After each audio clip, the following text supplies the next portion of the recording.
Lorena Medeiros, Ricardo, gostaria que você falasse sobre a homossexualidade. Gente, a homossexualidade é um processo transitório de identificação das polaridades que o espírito tem. A gente aprende com o mundo espiritual que não existe, o espírito não é homem nem mulher, né? Espírito não tem sexo, ele é assexuado. Mas ele tem polaridade, ele vai desenvolvendo a polaridade masculina com as características psíquicas masculinas como objetividade, firmeza, estratégia, organização, né, para determinações de foco, e vai desenvolvendo polaridades normalmente, tipicamente femininas, né, como sensibilidade, afabilidade, doçura, cuidado, amparo. Então, naturalmente, durante as múltiplas reencarnações, a gente ora reencarna num sexo, ora em outro. Mas por uma determinada circunstância existencial, pode ser que a gente venha de uma sequência de reencarnações no corpo masculino. Então, na hora que esse ser espiritual, que está intimamente identificado com o psiquismo masculino, tem que reencarnar num corpo de mulher, há uma transição. E é nessa transição que você vê esse desejo ainda mental ligado à identificação masculina, embora no corpo feminino. Como o inverso acontece. Às vezes você reencarnou muito tempo no corpo de mulher, vai reencarnar no corpo de homem, mas a mente, a identificação é feminina. Então o que a gente deve fazer? Simplesmente continuar trabalhando a dignidade do ser. Gente, o preconceito social se dá por causa da ideia absurda, né, de se associar que o homossexual, de maneira geral, ele é promíscuo. O que é um absurdo, porque nós temos tantos heterossexuais promíscuos e muita gente não fala nada. O problema não é a orientação sexual que você vai ter ou alguém que você ama vai ter. A questão é como que você está cuidando da sua energia sexual. Você é uma pessoa promíscua ou não é? Porque se você for promíscuo sendo heterossexual, você vai ter problemas espirituais graves do mesmo jeito.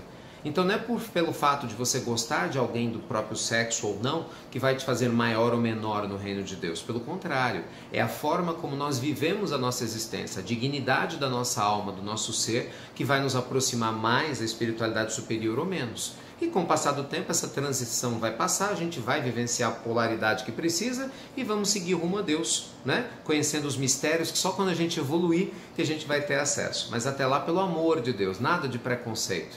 Tem um filho homossexual, ame-o do mesmo jeito que um heterossexual. O preconceito é da sociedade, atrasada, extremamente fechada e ortodoxa, que paga um preço alto por isso. Olha só que sociedade que a gente tem, injusta, que apoia guerras, que infelizmente pretere ajudar crianças famintas, famílias em necessidade para comprar roupas pelo supérfluo. Não me parece que essa sociedade é sábia para determinar como a gente deve lidar com filhos diferentes do que se espera, concorda? Então vamos buscar os caminhos de Deus, que ama todos em igualdade de condições. Aí sim, a gente nunca vai errar.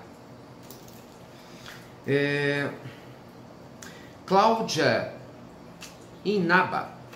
Ricardo, é verdade que a alma do cachorrinho volta? E aí tem uma sequência, gente. Devo abreviar a dor do meu animalzinho com a eutanásia? Duas perguntas importantes. Para quem ama animais, então nem se fala, como é o meu caso, né? Esse é um assunto que me chama muita atenção.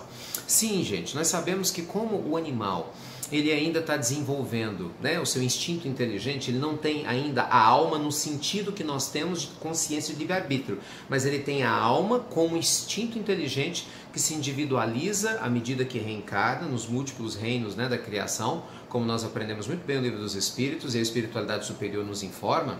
E à medida que isso vai acontecendo, ele vai sendo dotado de sensações e depois de princípios rudimentares de consciência que vai se eternizar quando começar a reencarnar na forma humana. Então o animal evolui, sim senhor e sim senhora, até chegar o momento que reencarna numa forma humana. Mas até lá ele passa por várias fases e transições. Então o animalzinho, quando ele desencarna, ele retorna, seja no mesmo ambiente em que ele viveu, né? Por exemplo, ele é um cachorrinho da raça maltese, ele pode reencarnar como maltese ou pode ser cachorro de uma outra raça. Ou talvez, se for uma necessidade, ele pode reencarnar como um outro animal, né? Num outro contexto. Só Deus o sabe. Nós sabemos que há espíritos responsáveis pela evolução desses animais espalhados pela natureza que regem claramente a obra divina e permite que eles evoluam. Com relação à eutanásia, que é uma dúvida enorme que eu sei que muita gente tem, inclusive muitos especialistas, né? Muitos veterinários. Gente, a questão é muito particular, mas não nos parece em momento algum saudável imaginar que a eutanásia seja positiva. Vou explicar por quê.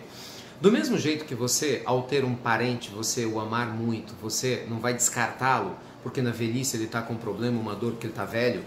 né? Porque você sabe, principalmente quem estuda a lei de causa e efeito, a reencarnação, que esse tempo dedicado lá na velhice pode ser muito útil, né? No meio dessa dor, para o crescimento espiritual. Às vezes não é nem na velhice, né? Claro, a pessoa pode ter um problema qualquer mesmo na juventude.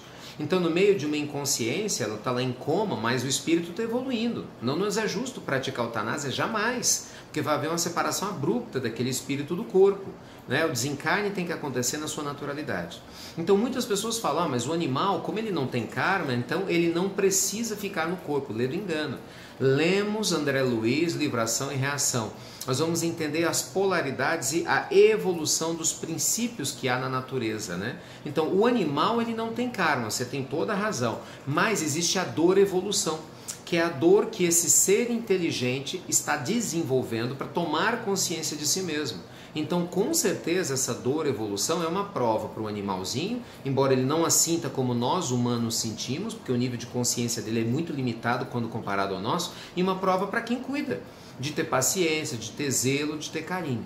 Então, meus amigos, é uma questão muito delicada, porque algumas pessoas não podem sustentar financeiramente tratamentos, mas do mesmo jeito como não se pode sustentar alguns tratamentos humanos. E aí, o que acontece? Na falta do medicamento, o companheiro humano vai desencarnar, mas desencarna naturalmente. A mesma coisa acontece com o animalzinho. Então, nós somos contrários, sim, à eutanásia com os animais, né? E a espiritualidade constantemente tem dado notícias a esse respeito. Então, aprendamos a respeitar o tempo natural da vida.